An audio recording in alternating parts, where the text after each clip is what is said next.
आरव मिश्रा की यात्रा अब आखिरी मोड़ पर थी। अश्वत्थामा की बातों ने उसे एक नई दिशा दिखा दी थी, लेकिन उसके मन में अब भी कई सवाल थे। वह खोज शुरू करता है और उसे पता चलता है कि रामायण के अनुसार हनुमान जी ने बाल्यावस्था में मन की चंचलता के कारण ऋषि की तपस्या भंग कर दी थी। इसके कारण एक ऋषि ने उन्हें श्राप दिया कि वे अपनी शक्तियों को भूल जाएं।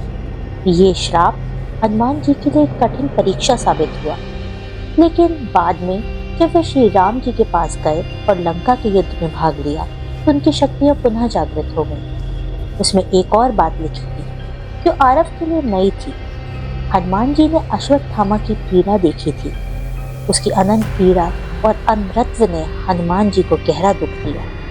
हनुमान जी ने उसे चेतावनी दी थी, अंतर मन से द्वंद्व करो। तुम जो भी रास्ता चुनोगे वह तुम्हारी आत्मा और समय की धारा को प्रभावित करेगा। यदि तुम अपने उद्देश्य को नहीं समझे तो तुम्हारा अस्तित्व अकेला और पीड़ा भरा रहेगा। अंतर ध्यान होकर ईश्वर की शरण में जाओ, वही असली अमृत है।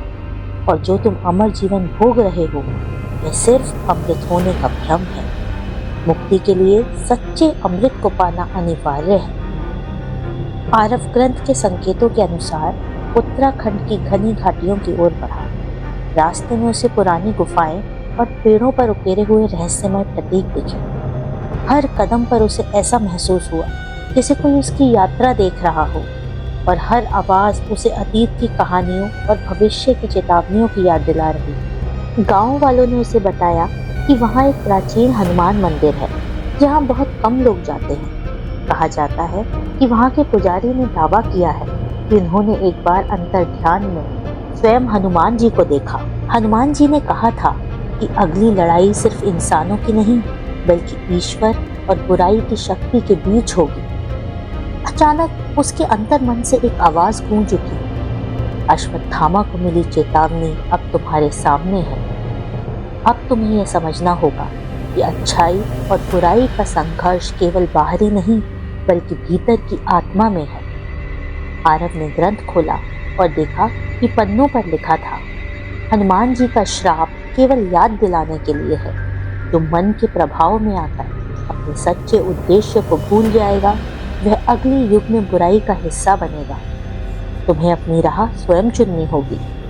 हनुमान जी सिर्फ राम के भक्त नहीं, धर्म संग्राम के रक्षक भी हैं, और जहां भी सत्य पर खतरा होता है वे आज भी किसी न किसी रूप में मौजूद रहते हैं। आरव को याद आता है अयोध्या हनुमानगढ़ी मंदिर की घटना। जब मंदिर में बम विस्फोट की आशंका थी तो घटना स्थल पर एक बंदर ने बम लगी मशीन पर बैठकर पुलिस और सेना को सक्रिय कर दिया, जिससे बड़ा हादसा टल गया। और इसी तरह के अनेक साक्ष्य जहां लोगों ने हनुमान जी के दर्शन का दावा किया। ये घटनाएं सिर्फ अंधश्रद्धा नहीं बल्कि आस्था, साहस और निष्ठा के प्रतीक भी हैं। प्राप्त हुए ग्रंथ ने आरव को बताया, जैसे हनुमान जी ने अपने चंचल मन को त्याग कर सेवा और भक्ति में अपना जीवन समर्पित किया, उसी तरह तुम्हें भी अपने चंचल मन, अहंकार, डर और कुंठाओं से मुक्त होकर निष्ठा और साहस के साथ आगे बढ़ना है, और इसके लिए ध्यान लगाना अनिवार्य है। आरव ने महसूस किया कि यह ग्रंथ केवल ज्ञान नहीं दे रहा था, यह शायद वही ग्रंथ था जो ब्रह्मा जी के अहंकारी 5वें शीर्ष से उत्पन्न हुआ था। वही ग्रंथ जो सदियों तक छिपा रहा, सही समय का इंतजार करता रहा, और अब वह समय आ गया था। समय जब मानव को अहंकार से मुक्ति और सच्ची निष्ठा की सीख देने के लिए यह ग्रंथ उजागर हुआ।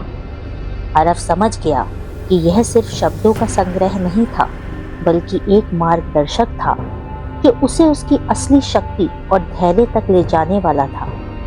आरव बाहर आया, उसके हाथ में ग्रंथ था।